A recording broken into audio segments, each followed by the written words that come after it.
So our last major concept for chapter 6 is limiting reagent and percent yield.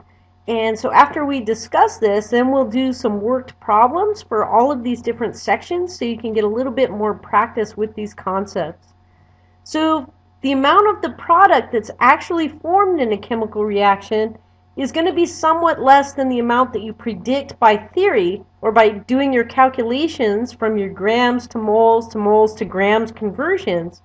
And this is because when you're actually working with stuff in the laboratory, you can't be perfect in getting all of this substance into one vessel and out of a vessel.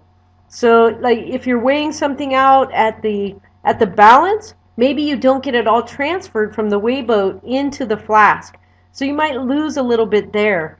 And then when you actually do the chemical reaction, maybe you do something in the reaction and the reaction isn't full and it doesn't go to completion.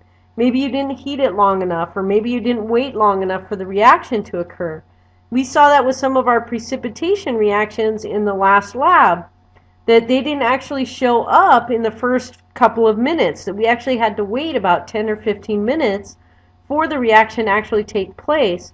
And so a lot of people said, oh, that didn't precipitate, that gave me a false answer. And it was actually an incorrect response because it just was a reaction that took a little bit longer to occur. There can also be unwanted side reactions that occur, and so you can lose some of the predicted product that you actually want because you might have some other reaction that's competing with this one. And so maybe only a smaller percentage actually results in the product that you want. So the amount of the product that is actually obtained within the chemical reaction is expressed as the percent yield. And so we'll get some practice calculating percent yield. Essentially, if you take the actual yield and divide it by your theoretical yield that you calculated from your equation and multiply this by 100, this would be the percent yield. So the actual yield is going to be found inside the lab, so you're going to have to weigh the product that you obtain, and the theoretical yield then is found by your mass-to-mass calculations. So doing the whole mass to moles and back to mass conversions. And so we'll get some practice doing this both with some problem sets and in your laboratory exercises. And then also when you're running a chemical reaction, if you run them without exact amounts of reagents, like say you're feeling lazy and you don't want to actually calculate how much of a substance that you need and you just mix together things, then you're going to run out of one before the other, right? If you don't exactly calculate how many moles of each substance that you need. And so the one that you run out of first is called the limiting reagent. And so we can do calculations then to determine which substance is going to be a limiting reagent if we only have so much of each. So this actually happens a lot within the lab, right? I mean, you've got stocks of chemicals that you would have, and you don't have unlimited supply of these substances. So sometimes you're going to have more of one than another, and you may need to calculate, oh, well, how much of this am I going to be able to make from that, and which thing am I going to run out of first? So being able to calculate what the limiting reagent is actually a pretty important concept. And so we'll do some practice problems with limiting reagent. So again, to calculate our percent yield, this is going to be the actual yield in grams over the theoretical yield in grams multiplied by 100. So you see the grams cancel out and you'll be left with your percent yield. So if in our previous example, the theoretical yield was 148 grams of water.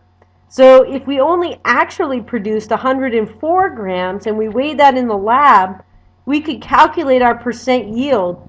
So this would be what we actually recovered. We would put that on the top as our actual yield.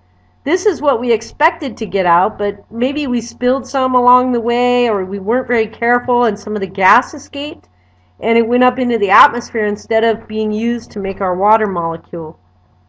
So we can divide this by 148 grams of water, multiply it by 100, and we can see that our efficiency, or our percent yield, is at 70.3%. This is also a very useful number, especially when we're thinking of industrial use, because they want to be very careful when they're calculating their percent yields. They may be doing experiments where they have to piggyback different reactions one after the other. For example, to synthesize the drug Taxol that's utilized for breast cancer treatments, it takes like 23 different chemical reactions.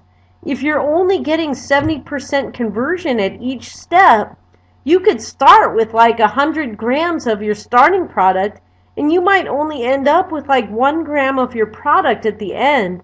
That's not very efficient, and that's not going to be something that's going to be feasible for a company to invest in and actually get any return on their products. They're going to have to spend too much money to make the compound. So being able to calculate your percent yield and then tweak your equations and tweak your experimental conditions to try to get this as close to 100% as possible is what the pharmaceutical industry would actually do when they're trying to make a new drug molecule. So that is percent yield.